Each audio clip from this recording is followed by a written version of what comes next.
Hey everybody, Shabbat Shalom. I'm going to give you guys a moment to get on and then we will begin. So this week starts our Torah portion. This is something new that we're going to be doing every week. So let's go ahead and bow our heads and pray really quick. Yahuwah, we take this moment to thank you. Thank you for giving us your knowledge and understanding. And we thank your son, Yahusha, for his sacrifice for us. Without him, we wouldn't even be talking to you, Abba. Please bless this study and send your Ruach upon my viewers today. In Yahusha's name we pray. Amen. All right, Shalom, everyone. So this week begins our newest teaching segment, the Torah portion. I'm really excited to introduce this. We'll be doing this each week now to get a deeper look at what the Torah says. And once we move through the Torah, we're also going to do a segment on the Gospels as well. Our mission here is to teach the Bible in its entirety, to show you that the message never changes. So let's go ahead and begin, and do stay tuned until the end for a really cool hidden message that's found in the book of Genesis. So today we're going to be going over Genesis chapters 1 through 5. And if you have your Bible handy and you would like to follow along, this is the time to go ahead and do so. So we're going to begin in chapter 1, and we're going to go ahead and read this chapter. So, Genesis chapter 1. In the beginning, Elohim created the heavens and the earth was without form and void, and darkness was upon the face of the deep. And the Ruach Elohim moved upon the face of the waters, and Elohim said, "Let there be light," and there was light. And Elohim saw that the light was good. And Elohim divided the light from the darkness. And Elohim called the light day, and the darkness night. And the evening and the morning were the first day. And Elohim said, "Let there be an expanse in the midst of the waters, and let it divide the waters from the waters." And Elohim made the expanse, and divided the waters which were under the expanse from the waters which were above the expanse, and it was so. And Elohim called the expanse heaven. So he just divided heaven from the earth. And the evening and the morning were the second day. And Elohim said, let the waters under the heavens be gathered together unto one place, and let the dry land appear. And it was so. And Elohim called the dry land earth, and the gathering together of the waters he called the seas. And Elohim saw that it was good. And Elohim said, let the earth bring forth grass, the herb yielding seed, and the fruit tree yielding fruit after his kind, whose seed is in itself upon the earth. And it was so. And the earth brought forth grass, and herb yielding seed after his kind, and the tree yielding fruit, whose seed was in itself after his kind. And Elohim saw that it was good, and the evening and the morning were the third day. And Elohim said, let there be lights in the expanse of the heavens to divide the day from the night, and let them be for signs, and for appointed feasts, and for days and years. And let them be for lights in the expanse of the heavens to give light upon the earth. And it was so. And Elohim made two great lights, the greater light to rule the day, and the lesser light to rule the night. He made the stars also. And Elohim set them in the expanse of the heavens to give light upon the earth, and to rule over the day and over the night, and to divide the light from the darkness. And Elohim saw that it was good. And the evening and the morning were the fourth day. And Elohim said, let the waters bring forth abundantly the moving creature that has life, and fowl that may fly above the earth into the open expanse of heaven. And Elohim created great dragons, and every living creature that moves, which the waters brought forth abundantly after their kind, and every winged fowl after his kind. And Elohim saw that it was good. And Elohim blessed them, saying, be fruitful, and multiply, and fill the waters in the seas, and let the fowl multiply in the earth. And the evening and the morning were the fifth day. And Elohim said, let the earth bring forth every living creature after his kind, cattle and creeping thing, and the beast of the earth after his kind. And it was so. And Elohim made the beast of the earth after his kind, and the cattle after their kind, and everything that creeps on the earth after his kind. And Elohim saw that it was good. And Elohim said, let us make man in our image, after our likeness, and let them have dominion over the fish of the sea, and over the fowl of the air, and over the cattle, and over all the earth, and over every creeping thing that creeps upon the earth. So Elohim created man in his own image, and the image of Elohim created he him. Male and female he created them. And Elohim blessed them, and Elohim said unto them, be fruitful, and multiply, and replenish the earth, and subdue it, and have dominion over the fish of the sea, and over the fowl of the air, and over every living thing that moves upon the earth. And Elohim said, behold, I have given you every herb bearing seed which is upon the face of all the earth, and every tree in the which is the fruit of a tree yielding seed. To you it shall be for food. And to every beast of the earth, and to every fowl of the air, and to everything that creeps upon the earth, wherein there is life, I have given and every green herb for food, and it was so. And Elohim saw everything he had made, and behold, it was very good. And the evening and the morning were the sixth day. So we're going to stop right there at chapter 1, okay? We're going to go ahead and go over this.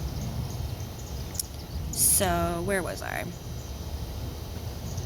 So we saw the expanse where Yahuwah created the heavens, and then the waters above are the waters in heaven, and those are the waters that bring us rain. And then obviously below is the earth, and the waters of the oceans and the rivers and the lakes. And then I want to touch on line 14 in chapter 1, where it says, and Elohim said, let there be lights in the expanse of heavens to divide the day from the night, and let them be for signs and for appointed feasts and for days and for years. So the sun and the moon are obviously how we track our days and the years, but it's also how we track Yahuwah's feast days and lunar Shabbats. So while man's days follow the sun and the full moon, Yahuwah's days follow the moon and the new moon, which is different from what we consider a new moon. So when you see the last little sliver before the moon disappears, that is what is the biblical new moon. And you actually learn more about this in the book of Enoch. And it's also how you track his appointed times, like the lunar Shabbat and the Jubilee year and his feast days. They're all calculated by the new moon. And it was a rule that there had to be 2 witnesses to confirm the new moon. A lot of major biblical events took place on the new moon, and we'll start to see that when we dive into the apocryphal books. Yahusha, he was born on a new moon. The flood happened on a new moon. So many things. And the new moon is also what is called a lunar Shabbat. It's a Sabbath day. Now, I want to make some connections really quick, because I read out of the Sefer, and it likes to number things, and it's cool. It numbers things, and it will tell you other pieces of scripture that will kind of confirm what you're reading. So here, for chapter 1, line 14, it tells us to look at Psalms 104, line 19, and says, he made the moon for appointed feasts. The sun knows his going down. And then 1 Thessalonians chapter 5, line 1.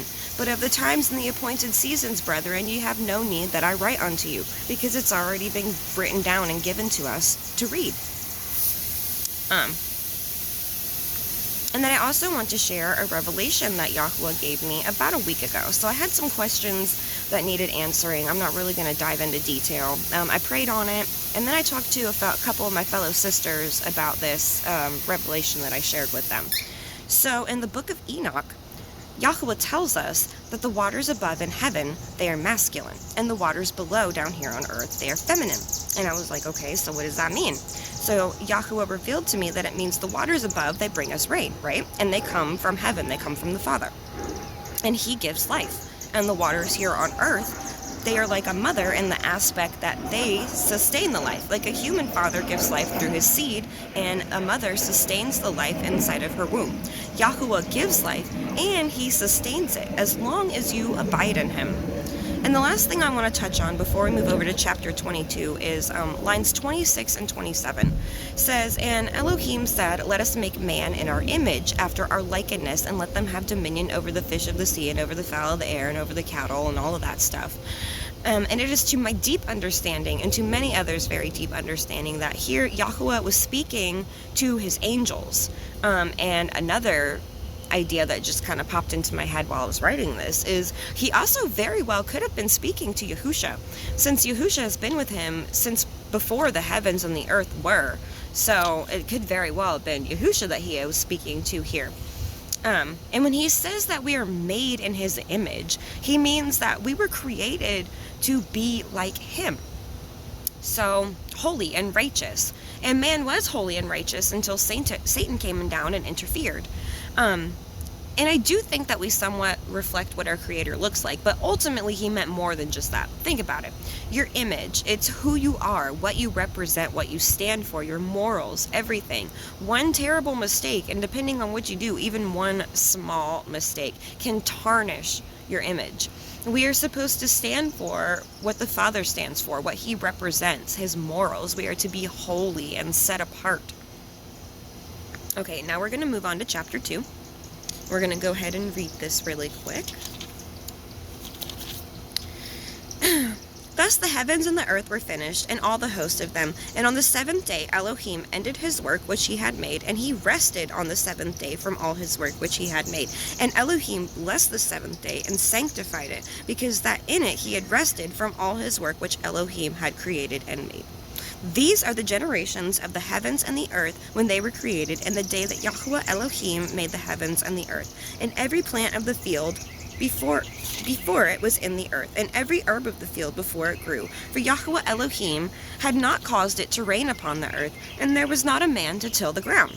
But there went up a mist from the earth, and watered the whole face of the ground.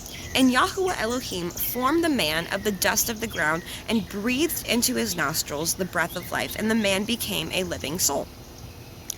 And Yahuwah Elohim planted a garden eastward in Eden, and there he put the man whom he had formed.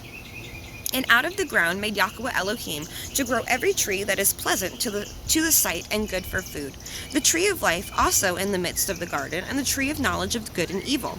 And a river went out of Eden to water the garden, and from thence it parted and became into 4 heads.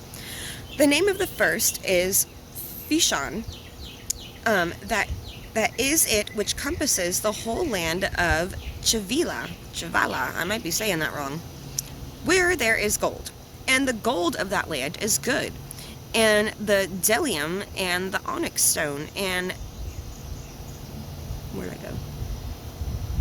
And the name of the second river is the Gishon, the same that compasses the whole land of Cush. And the name of the third river is, I'm pretty sure this one is the Euphrates, and that is which goes towards the east of Ashur.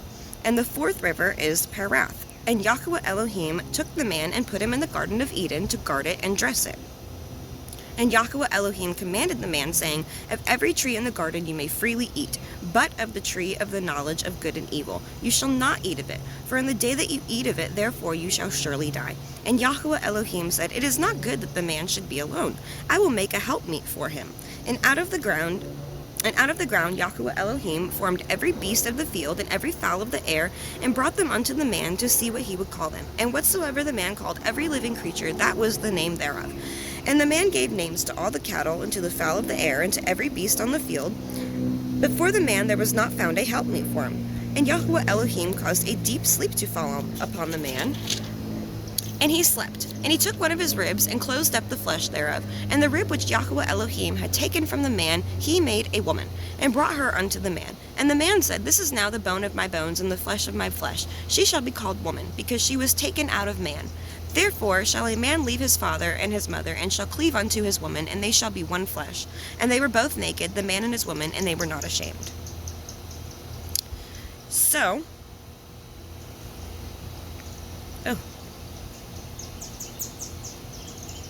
let me see. All right, so chapter 2. So here we see that the Shabbat was given to man, because we will learn, when we go over the book of Jubilees, we will learn that the Shabbat was ordained in heaven, and it was given to the angels before it was given to man on creation day. And then in line 7, we see a more detailed account of the creation of man. Yahuwah breathed the breath of life into him, and he became alive. He was created from the dirt of the ground and the breath of Yahuwah. And then we see a more detailed account of Yahuwah creating all the animals and everything that roams on the earth. And then we see how woman was created. And in line 24, we see marriage be instituted. And man and woman become one spirit, one flesh. And then we also see how man and woman were initially created innocent in line 25. They were naked and they knew it not, and they were not ashamed because they were innocent. They didn't know any better. All right, so now we're moving on to chapter 3. Now the serpent was more subtle than any beast of the field which Yahuwah Elohim had made. And he said unto the woman, Yea, has Elohim said, Ye shall not eat of every tree of the garden? And the woman said unto the serpent, We may eat of the fruit of the trees of the garden, but of the fruit of the tree which is in the midst of the garden Elohim has said, Ye shall not eat of it, neither shall ye touch it, lest ye die. And the serpent said unto the woman, Ye shall surely not die. For Elohim knows that in the day that ye eat thereof, then your eyes shall be opened, and ye shall be as Elohim, knowing good and evil. And when the woman saw that the tree was good for food, and that it was pleasant to the eyes, and a tree to be desired to make one wise, she took the fruit thereof, and did eat, and she gave also unto her man with her, and he did eat. And the eyes of them both were opened, and they knew that they were naked. And they sewed fig leaves together, and made themselves aprons. And they heard the voice of Yahweh Elohim walking in the garden in the cool of the day. And the man and his woman hid themselves from the presence of Yahweh Elohim amongst the trees of the garden. And Yahweh Elohim called unto Adam and said, Where are you? And he said, I heard your voice in the garden, and I was afraid, because I was naked, and I hid myself. And he said, Who told you that you were naked? Have you eaten of the tree whereof I commanded you that you should not eat? And the man said, The woman who you gave to be with me, she gave me of the tree, and I did eat. And Yahweh Elohim said unto the woman, What is that you have done? And the woman said, Well, the serpent beguiled me, and I did eat. And Yahweh Elohim said unto the woman, What is it that you have done? And Yahweh Elohim said unto the serpent, Because you have done this, you are cursed above all cattle, and above every beast of the field. Upon your belly shall you go, and the dust you shall eat all the days of your life. And I will put enmity between you and the woman, and between your seed and her seed, and it shall bruise your head, and you shall bruise his heel. And unto the woman he said, I will greatly multiply your sorrow and your conception. In your sorrow shall you bring forth children, and your desire shall be to your man, and he shall rule over you. And unto Adam he said, Because you have hearkened to the voice unto the voice of your woman, and have eaten of the tree of which I have commanded you, saying, You shall not eat of it. Cursed is the ground for your sake, and sorrow you shall eat of it in all the days of your life. Thorns and thistles shall it bring forth to you, and you shall eat the herb of the field, and in the sweat of your face shall you eat bread, till you return unto the ground, for out of it you were taken. For dust you are, and unto dust you shall return. And Adam called his woman, so in Hebrew, he called her Chua. Her name was Chua, not Eve. I want to say I'm saying that right. Because she was the mother of all living. And unto Adam and to his woman did Yahweh Elohim make coats of skins and clothe them. And Yahweh Elohim said, Behold, the man is become as one of us, to know good and evil. And now, lest he put forth his hand, and to take also the tree of life, and eat, and live forever. Therefore Yahweh Elohim sent him forth from the garden of Eden to till the ground from whence he was taken. So he drove out the man, and he placed at the east of the garden of Eden cherubim, and a flaming sword, which turned every way to guard the way of the tree of life. And the cherubim, they are Yahweh's angels. There's like different classes of angels. And the cherubim are a class of angels, and they are the ones guarding the Garden of Eden. So now let's go ahead and go over chapter 3. So here we see the fall of man. We see Satan's ultimate deception. And do you know what Satan's ultimate deception was? It was doubt. He deceived Eve because he was able to cast doubt into her mind, and he was able to influence her thoughts. And I want to show you something. So back in chapter 2, if you read lines 16 and 17, it says, And Yahweh Elohim commanded the man, saying, Of every tree in the garden you may freely eat, but of the tree of knowledge of good and evil you shall not eat of it, for in the day that you eat thereof you shall surely die. So, firstly, Yahweh didn't mean that you'll die that day because I'm going to smite you. That's not what he said. He meant that you will die because Adam and Eve, they were supposed to live eternally. They were never supposed to die. That wasn't supposed to happen. So, now keep in mind that Yahweh said that you shall not eat of it. So, back to chapter 3, let's look at what Satan does to Eve. He immediately made Eve question herself by bringing up the temptation of the tree. By saying, hey, you can't eat from all these trees around here? Now look at what Eve says in lines 2 and 3. And the woman said unto the serpent, We may eat of the fruit of the trees of the garden, but of the fruit of the tree which is in the midst of the garden. Elohim has said, Ye shall not eat of it, neither shall ye touch it, lest ye die.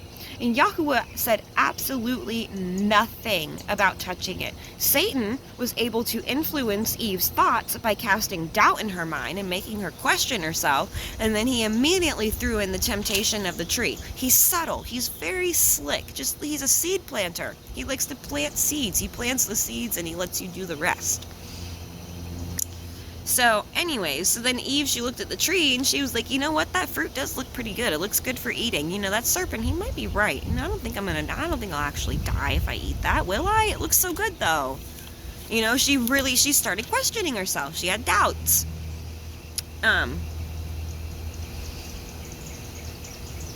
And and then I also want to say that in the beginning, Adam and Eve, they were able to speak to animals, but after Satan caused them to sin, Yahuwah shut the mouths of all the animals to us. And I want to say that the book of Jasher says that, or maybe it's Jubilees. I forget which one, but one of them says that. And then now we see the curses that befell them for sinning against Yahuwah. Remember, we talked about the curses in Deuteronomy last week. Well, here is where and why all that began. It began right here in Genesis. Not only did they eat the fruit, they lied about it, and then they both put blame on somebody else. So Adam blamed Eve, Eve blamed the serpent, and everybody just put blame on somebody else. You see how one sin just leads to another. So serpents are cursed animals now for also being tricked by Satan. So I want to make clear too, the serpent itself was not Satan. Satan was using the serpent. So Yahuwah cursed all of them with enmity, which is hatred, animosity, opposition. And as you can see, humans and serpents don't really get along, do they? We tend to kill them, and they tend to kill us. And there's enmity, there's hostility between us and serpents. And we clearly see that in the world today. And then we see the curse of sorrow during childbirth. And then next I want to touch on where he says that man will rule over you. So this didn't mean your husband per se. So it does in a sense. Your husband is the leader of your family, yes. And he is the second head after Yahuwah. But that doesn't mean that you're his slave and that you have to jump as high as he tells you to. That's not what he meant. Because that's not a curse, is it? Having your husband lead your family and protect you guys and all that? No, that's not a curse. The curse, I believe, that Yahuwah was implying here is how we see today. Men rule the world. They control our lives, and they very much control the lives of women. They control our reproductive rights. They control us in the workforce. They control us in school, politics. I mean, we live in a male-dominated world. A lot of things, it's unheard of for women to be leaders. I mean, look, we still have not had a female president. Still. So, and it's starting to get more common now where we're having a lot of firsts for females, in positions of leadership. But I believe that that's what the curse was, is that men will always be in a position of power, like economic and monetary power, not necessarily your husband. If your husband is ruling over you and treating you like you're a slave, then you should not stay with him. You should read up on the grounds for divorce, and I honestly do feel like what the Bible says. I feel like if your husband is treating you like you are a slave and a dog, then those are good grounds for divorce, biblically speaking. Anyways. And then next, Yahuwah cursed the ground, so now man has to work to make things grow, whereas before they just were because Yahuwah made it that way. And then we learn that when we die, we become the dust of the ground once more. And then Adam and Eve are kicked out of the garden, and Yahuwah set his angels around the garden to guard it. Alright, so now we are moving on to chapter 4. And Adam knew Chua, his woman, Eve, and she conceived and bore Cain, and said, I have gotten a man from Yahuwah. Oh. And she again bore his brother, Havel. And Havel was a keeper of sheep. But Cain was a tiller of the ground. And in process of time it came to pass that Cain brought the fruit of the ground an offering unto Yahuwah. And Havel also brought the firstlings of his flock and the fat thereof to Yahuwah. And Yahuwah had respect unto Havel and his offering, but unto Cain and his offering he had not respect. And Cain was very wroth, and his countenance fell. And Yahuwah said unto Cain, Why are you wroth, and why is your countenance fallen? If you do well, shall you not be accepted? If you do not well, sin lies at the door. And unto you shall be his desire, and you shall rule over him. And Cain talked with Havel his brother. And it came to pass that when they were in the field, that Cain rose up against Havel his brother, and slew him. And Yahuwah said unto Cain, Where is Havel your brother? And he said, I know not. Am I to guard my brother? The famous line, am I my brother's keeper? And he said, "What have you done? The voice of your brother's blood cries out unto me from the ground. And now you are cursed from the earth, which has opened up her mouth to receive your brother's blood from your hand. When you till the ground, it shall not henceforth yield unto you her strength. A fugitive and a vagabond shall you be in the earth." And Cain said unto Eliyahu, "My punishment is greater than I can bear. Behold, you have driven me out from this day from the face of the earth, and from your face shall I be hidden, and I shall be a fugitive and a vagabond in the earth. And it shall come to pass that everyone that finds me shall slay me." And Yahuwah said unto him, "Therefore whoever slays Cain, vengeance shall be taken on him sevenfold." And Yahuwah set a mark upon Cain, lest any finding him should kill him. And Cain went out from the presence of Yahuwah, and dwelt in the land of Nod, on the east of Eden. And Cain knew his woman, and she conceived, and she bore, I think this is Enoch. Yeah, Enoch. There was Enoch and Enosh. I believe, this is Enoch. And he built a city, and he called the name of the city after his son, Enoch. And unto Enoch was born Irad, and Irad begot Meshuel. And Meshuel begot Methuselah, Methushel, and Methushel begot Lamech. And Lamech took unto him 2 women.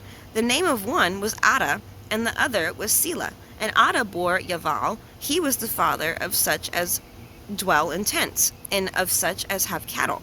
And his brother's name was Yuval. He was the father of all such as handle the harp and flute. And Selah, she also bore Tubal-Cain, an instructor of every artificer in brass and iron. And the sister of Tubal-Cain was Naamah. And Lamech said unto his women, Ada and Selah, "Hear my voice, ye women of Lamech. Hearken unto my speech. For I have slain a man to my wounding, and a young man to my hurt. If Cain shall be avenged sevenfold, truly Lamech 70 and sevenfold." And Adam knew his woman again, and she bore a son, and called his name Seth. For Elohim said, "She has appointed me another seed instead of Havel, whom Cain slew. And to Seth, to him also there was born a son, and he called his name Enosh." There we go, this is Enosh. "Then began men to call upon the name of Yahuwah." All right, let's go over this real quick, and then our final chapter is chapter 5. So chapter 4, Adam and Eve, they have Cain and Abel, and then one day Cain and Abel bring out their offering to Yahuwah, and they were actually, right here, they were honoring the harvest of the first fruits. They were bringing their first fruit offerings to Yahuwah. And Abel, he brought the firstlings of his flock, and they were without blemish. They were good. And Cain too brought Yahuwah an offering. And the book of Jubilees, I'm pretty positive it was the book of Jubilees. The book of Jubilees tells us that the food that Cain brought with him, it was not the best of his crops, and some of it was like misshapen, and some of it was rotten, and it was not a good offering, and that's why Yahuwah did not accept it. And Cain was obviously jealous, and he killed Abel and committed the first murder. And this is where we also see that the life of everything is found in the blood. Abel's blood cries out to Yahuwah from the ground, crying to avenge him. So then Cain was basically exiled, and Yahuwah placed a mark on him so no one would kill him. He wanted Cain to suffer in exile. He wanted him to be afflicted, because that's what Yahuwah does. He humbles his servants through affliction. But, I mean, obviously it doesn't work for everybody. It didn't work for Cain. His heart was not humbled. He was not softened. He did not become righteous. And his seed was ultimately wiped out in the flood. Anyways, so Cain goes off and has children. And then he builds cities named after his children. And then Adam and Eve give birth to Seth. Alright, so finally we are in chapter 5. This is the sefer of the generations of Adam. In the day that Elohim created man, in the likeness of Elohim made he him. Male and female created he them. And he blessed them, and called their name Adam, in the day when they were created. And Adam lived 130 years, and begot a son in his own likeness, after his image, and called his name Seth. In the days of Adam, after he had begotten Seth, were 800 years, and he begat sons and daughters. And all the days of Adam that lived were 930 years, and he died. And Seth Seth lived 105 years and begat Enosh. And Seth lived after he begot Enosh 807 years and begot sons and daughters. And all the days of Seth were 912 years, and he died. So here you can see, so when you read the sons and daughters and how long they lived and everything, you can see how long man used to live, and like how over time the years have grown smaller and smaller and smaller and smaller. Like, what are we at? I think the average life expectancy now is like 70. You're lucky to live until 70 anymore. So, I mean, Adam, where is it? Adam lived 930 years. His son Seth lived 912 years. And Enosh lived 90 years, and he begot Canaan. And Enosh lived after he begot Canaan 815 years and begot sons and daughters. And all the days of Enosh were 905 years, and he died. You see it getting smaller. And Canaan lived 70 years, and he begot Mahalalel. And Canaan lived after he begot Mahalalel 840 years and begot sons and daughters. And all the days of Canaan were 910 years, and he died. And Mahalalel lived 65 years, and he begot Yared. And Mahalalel lived after he begot Yared 830 years and begot sons and daughters. And all the days of Mahalalel were 895 years, and he died. And Yared lived 162 years, and he begot Enoch. And Yared lived after he begot Enoch 800 years and begot sons and daughters. And all the days of Yared were 962 years, and he died. And Enoch lived 65 years, and he begot Methuselah. And Enoch walked with Elohim after he begot Methuselah 300 years, and he begot sons and daughters. So Enoch did not always walk with Yahuwah. It wasn't until he had his son Methuselah that he started walking with Yahuwah. And all the days of Enoch were 365 years. And Enoch walked with Elohim, and he was not, for Elohim took him. And Methuselah lived 187 years, and he begot Lamech. And Methuselah lived after he begot Lamech 782 years and begot sons and daughters. And all the days of Methuselah were 969 years, and he died. And Lamech lived 182 years, and he begot a son, and he called his name Noah, saying, "The same shall comfort us concerning our work and toil of our hands, because of the ground which Yahuwah has cursed." And Lamech lived after he begot Noah 595 years, and he begot sons and daughters. And all the days of Lamech were 777 years, and he died. And Noah was 500 years old, and Noah begot Shem, Cham, and Japheth. So right here is where we are going to stop at chapter 6. We are stopping. Alright, so finally in chapter 5, we learn all the sons and their sons' sons and the daughters and the generations that lead up to Noah, beginning with Adam. And we also learn that Enoch, Noah's grandfather, he did not die. Yahuwah took him up to heaven. And before we end, I want to show you something cool. So here's the hidden message that I wanted to show you guys. I wanted to show you something cool with the names in Genesis. So if you take the firstborn sons, their names, all the way up to Noah. So starting with Adam, and then Seth, because Cain, he was evil, so we can't use him, and Abel died. So Seth is used for Adam's sons.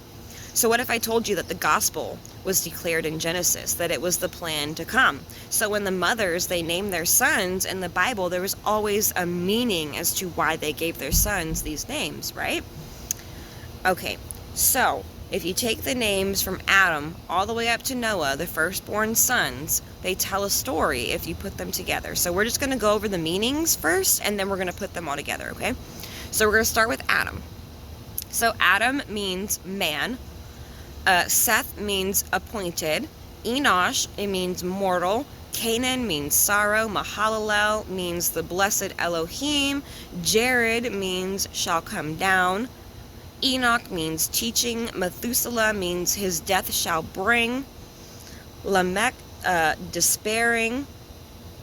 And Noah means rest or comfort. So if you put it all together, you got man is appointed to mortal sorrow. But the blessed Elohim shall come down, teaching that his death shall bring the despairing rest or comfort. I'm going to read that one more time. Man, this is found in Genesis, putting their names together. Man is appointed to mortal sorrow, but the blessed Elohim shall come down, teaching that his death shall bring the despairing rest or comfort. Yahusha was literally prophesied from the beginning. It's always been him. Ahaya Ashir Ahaya. I am that I am. And that is just the coolest thing I've ever seen. Yahusha was the one who came down teaching, and his death brought the comforter. He sent his comforter, his comforting spirit to us. Okay, so that concludes our first Torah portion, guys, and I will see you guys again next week. Let's go ahead and pray really quick. Yahuwah, thank you for blessing this study, and thank you for allowing me to speak your truth. Your word holds so much power and so much truth. I pray your sheep hear this message and that they come to you. Let us meditate in the truth day and night, Abba. In Yahushua's name we pray. Amen. Alright, thanks so much, guys. I hope you guys enjoyed the first Torah portion, and I will see you guys again next week.